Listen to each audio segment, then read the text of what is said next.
بادشاہ ہارون رشید کا دور تھا۔ ایک شخص کو سزائے موت ہو گئی۔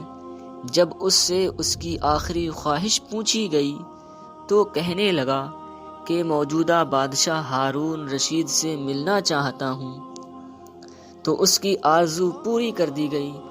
دربار میں لایا گیا تو دربار میں داخل ہوتے ہی اس نے بآواز بلند کہا، السلام علیکم۔ تو تخت پر بیٹھے بادشاہ ہارون رشید سمیت تمام درباریوں نے کہا، وعلیکم السلام۔ پھر اس نے کہا کہ کہو کیا کہتے ہو؟ تو قیدی نے کہا، کچھ نہیں کہنا چاہتا، میرا کام ہو گیا۔ جلاد اس کو قتل کرنے لگا تو وہ کہنے لگا، مجھے تم قتل نہیں کر سکتے کیونکہ بادشاہ نے مجھے سلامتی کی ضمانت دی ہے۔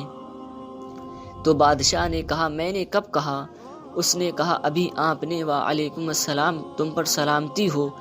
ہارون رشید مسکرا دیے اور کہا، اس کو آزاد کر دو۔ ہم جب ایک دوسرے کو ملتے ہیں تو السلام علیکم کہتے ہیں، یعنی آپ کی عزت جان و مال مجھ سے محفوظ ہیں، لیکن کیا ہم محفوظ رکھتے ہیں؟ ہم تو جڑیں بھی کاٹتے ہیں۔